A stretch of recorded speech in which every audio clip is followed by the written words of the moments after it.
नमस्कार दोस्तों, कैसे हैं आप सब? उम्मीद करती हूँ आप सब बहुत अच्छे होंगे और ये बताने के लिए नीचे कमेंट बॉक्स में हर हर महादेव ज़रूर लिखें। साल का बहुत बड़ा अमावस्या, मौनी अमावस्या, कैसे आपको करना है, मौन व्रत का पालन कैसे करना है, स्नान, दान, तर्पण कैसे करना है और साथ ही अगर व्रत करना चाहती हैं तो व्रत भी कर सकते हैं, अगर नहीं करना चाहती हैं तो कुछ नियम ज़रूर करें। साथ ही व्रत का कथा है जो कि मैंने चैनल पर डाल दिया, व्रत कथा ज़रूर से ज़रूर सुनें, इससे भी कई गुना ज़्यादा आपको लाभ मिलेगा। कहा जाता है कि जो समय जब का होता है तभी आप कुछ उपाय करती हैं तो आपका जो हर एक कार्य जो होता है फलीभूत होता है। अमावस्या के दिन अमावस्या का कार्य करें, पूर्णिमा के दिन पूर्णिमा का कार्य करें, एकादशी के दिन एकादशी का कार्य करें। ऐसा नहीं कि किसी भी दिन कुछ भी कर लिया और इसको आपको कहा जाए कि इसका परिणाम भी आपका बिल्कुल सही होगा, ऐसा नहीं है। मौनी अमावस्या का एक महत्व होता है। उस दिन दान, स्नान, तर्पण, मौन व्रत रहने का बहुत बड़ा महत्व है, क्योंकि इस दिन कहा जाए तो देवता और पितृ का संगम भी होता है। बहुत सारे लोग बहुत दूर दूर स्नान करने जाते हैं, इसके पीछे कुछ मान्यता है, उसके पीछे कुछ लॉजिक है, इस बात को समझें। अगर आपका साधन ऐसा है कि कहीं जाकर आप स्नान कर सकती हैं, गंगा हो या फिर यमुना हो, कोई सरोवर में अगर स्नान करना चाहती है, बिल्कुल करें। ये जो समय होता है, कहा जाता है कि पापों को नष्ट करने वाला, और जो भी आपका मनोकामना है वो सब कुछ पूर्ण होगा। तो ये सब चीज़ों को ध्यान रखें। सुविधा है ज़रूर स्नान करें, नहीं सुविधा है तो घर में भी गंगा जल मिश्रित पानी से ज़रूर स्नान करें। काला तिल उस पानी में ज़रूर डाल लें। साथ ही पहला स्टेप आपका ये हो गया, क्योंकि उठना आपको बहुत जल्दी है। कोशिश करें कि ब्रह्म मुहूर्त में उठें। ठंड का मौसम में नहीं हो पाता है तो भी 5:30 बजे तक आप बिस्तर बिल्कुल छोड़ दें। कोशिश करें जल्दी उठने का। उसके बाद आपको घर का जो भी हल्का-फुल्का सफाई करना है, झाड़ू ज़रूर लगा लें। मेड आए तभी आपको झाड़ू नहीं लगाना है। साथ ही आपका बाहर में यानी मुख्य द्वार के पास पानी का छिड़काव करें और सूर्य देव को पूजा करें। सूर्य देव को जब पूजा करती हैं उसमें भी काला तिल का इस्तेमाल करें। काला तिल ज़्यादा से ज़्यादा आप इस्तेमाल कर सकती हैं, तो तिल का यूज़ करें और सूर्य देव को जल दें और घर में पूजा कर लें। और जब तक आपका संकल्प हो, यानी सुबह उठने के बाद बिस्तर पर ही आप संकल्प ले सकती हैं कि 2 घंटे तक मैं बात नहीं करूँगी, 4 घंटे तक बात नहीं करूँगी। आप खुद ही पहले दिन ही सोच लें, आज रात को ही सोच लें कि कितने देर तक आप माने मौन व्रत आप रख सकती हैं, क्योंकि जितना रखना है उतना ही रहे।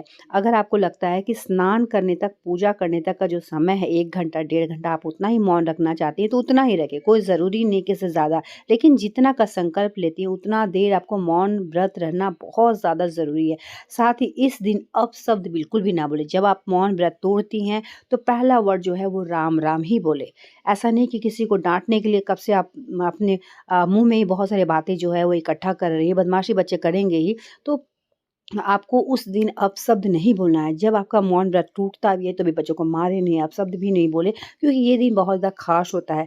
मौन व्रत का एक महत्व है और जो व्रत तोड़ती हैं उसका भी एक महत्व है। तो राम का नाम लेते हुए आप इस व्रत को तोड़ें, मौन व्रत का। और साथ ही इस दिन पितरों का नाम का भी आपको तर्पण करना बहुत ज़्यादा ज़रूरी है। घर में पितृ का तस्वीर है तो उस तस्वीर में थोड़ा-सा पानी का छिड़काव करें, अच्छे से पोंछ दें, सफ़ेद पुष्प चढ़ाएँ, पितरों का नाम का जल भी अर्पण करें। ऐसा करना बहुत ज़्यादा अच्छा होता है, क्योंकि पितृ भी इंतज़ार करते हैं कि उनका वंशज जो है उनको याद कर रहे हैं कि नहीं, उनके नाम का जल अर्पित कर रहे हैं कि नहीं, दान पुण्य कर रहे हैं कि नहीं, और यही सब पितरों को भी मिलता है।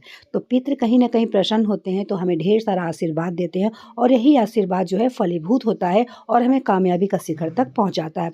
अच्छे से इस चीज़ को समझ लें। बहुत सारे लोग पितरों के नाम का कुछ भी नहीं करते हैं और आए दिन उनके घर में समस्या होने लगता है, चाहे समस्या किसी भी रूप में हो, शारीरिक हो, मानसिक हो, आर्थिक हो, समस्या आता है। और समस्या आने का एकमात्र कारण यही है कि आपके कुंडली में पितृ दोष है। तो पितरों को शांति करने के लिए ये कुछ खास ऐसा समय होता है जिस समय पितृ जो होते हैं भूलोक पे आते हैं, और कहीं न कहीं अगर आप कुछ उनके नाम का दान तर्पण करती हैं, स्नान करती हैं, याद करती हैं तो वो खुश होते हैं, और कुछ नहीं करती हैं तो वो दुखित होकर श्राप देकर आपको जाते भी हैं। वही श्राप आपको महाश्राप बन के आपके जीवन में आता है, और कहीं न कहीं दुःख, कलेश, गरीबी यही सब कारण है। तो जो हम करते हैं उसका परिणाम भी हमें भुगतना ही पड़ता है। तो इन सब बातों को ध्यान दें। साथ ही आपको शाम को पीपल पेड़ का भी सुबह भी पीपल पेड़ सींचना है, आपको परिक्रमा करना है, काला तिल जो है अर्पित करना है, सरसों तेल का दीपक जलाना, और शाम को भी ज़रूर से ज़रूर करें। साथ ही उस दिन ब्राह्मण भोजन ज़रूर करवाएँ। ब्राह्मण को पहले ही बोल दें कि आपके घर में भोजन कर ले, कोई नहीं मिलेगा, बच्चा भी ब्राह्मण के रूप में अगर कोई बच्चा है तो उसे भी आप ज़रूर से ज़रूर अपने घर में भोजन करवाएँ, बहुत ज़्यादा शुभ होता है, अच्छा होता है। अगर कोई नहीं है तो ब्राह्मण के भोजन के अनुसार जो भी आपको पैसा निकालना है, आप मंदिर में जाके ब्राह्मण को दे सकते हैं या फिर किसी ज़रूरतमंद को दे सकते हैं। ज़रूर से ज़रूर करें, बहुत बड़ा उपाय है। ये जो समय मिला है बहुत भाग्य से मिला है और कहा जाए तो 79 साल बाद यानी 79 साल बाद ये संयोग बना है, दुर्लभ संयोग बना है और सर्वार्थ सिद्धि योग भी बन रहा। बहुत सारे चीज़ें हैं इसमें। तो पितृ अगर खुश होते हैं तो आपका पति, आपका पुत्र और वंशज की वृद्धि होती है। कहीं-कहीं आपने देखा होगा कि पुत्र की वंशज ही मतलब कहा जाए कि पुत्र ही नहीं होता है या फिर वंश वृद्धि नहीं हो पाता है। तो कहीं न कहीं ये सब पितृ दोष के कारण ही होता है। तो ध्यान रखें। इस दिन आप इतना ही समझ लें, मौन व्रत, स्नान, दान, तर्पण और आपको ध्यान करना है। पूजा पाठ घर में कर लें और साथ ही जितना ज़्यादा से ज़्यादा दान कर सकती हैं अपने सामर्थ्य के अनुसार ज़रूर करें। ज़रूरतमंद को कुछ ना कुछ आप दान ज़रूर करें।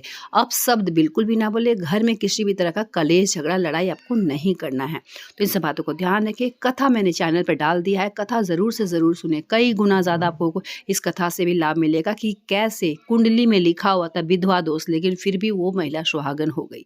तो हर एक चीज़ के बारे में अच्छे से समझें, जानें। कोई भी सवाल होगा नीचे कमेंट बॉक्स में ज़रूर बताएं। मिलते हैं एक नए वीडियो के साथ, तब तक के लिए धन्यवाद।